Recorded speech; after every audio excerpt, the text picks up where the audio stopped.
এক গ্রামে এক খুব সরল প্রকৃতির বুজুর্গ মানুষ ছিলেন। নাম তার ইব্রাহিম চাচা। তিনি সব সময় আল্লাহর উপর ভরসা করতেন এবং সব পরিস্থিতিতে বলতেন, যাহা আল্লাহ করেন ভালোর জন্যই করেন। একদিন ইব্রাহিম চাচার একটা শখের ছাগল হারিয়ে গেল।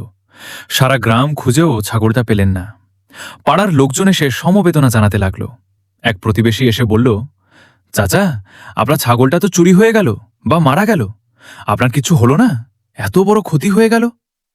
ইব্রাহিম চাচা মুচকি হেসে বললেন, যাহা আল্লাহ করেন ভালোর জন্যই করেন। লোকজন তো তার কথা শুনে তাজ্জব বনে গেল। ছাগল হারিয়ে যাওয়ার মধ্যে আবার ভালো কি আছে, তা তারা কিছুতেই বুঝতে পারল না। তার ঠিক পরের দিনই রাতে হঠাৎ একদল চোর এলো সেই গ্রামে চুরি করতে। চোরেরা ভাবল, ইব্রাহিম চাচার গোয়ালে একটা মোটা তাজা ছাগল আছে, সেটা চুরি করা যাক। কিন্তু গোয়ালে গিয়ে তারা দেখল ছাগলটা নেই। চোরেরা তখন রাগের চোটে চাচার বাড়ির উঠানের একটা হাঁড়ি ভেঙে ফেলল এবং পাজি মেজাজে চলে গেল। সকালে ঘুম থেকে উঠে ইব্রাহিম চাচা দেখলেন হাঁড়ি ভাঙা। প্রতিবেশীরা আবার ছুটে এলো খবর নিতে। তারা বলল, চাচা, কাল রাতে তো আপনার ছাগল হারালো, আর আজ আপনার রান্নার হাঁড়িটাও চোরেরা ভেঙে দিয়ে গেল। এবার বলুন দেখি, এটার মধ্যেও কি কোনো ভালো আছে?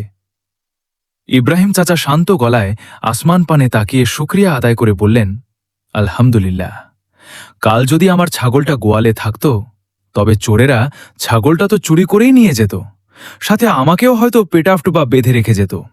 আর আজ ছাগল না পেয়ে রাগের চোটে ওরা শুধু একটা হাঁড়ি ভেঙে গেছে। আল্লাহ আমাকে বড় বিপদ থেকে বাঁচিয়েছেন।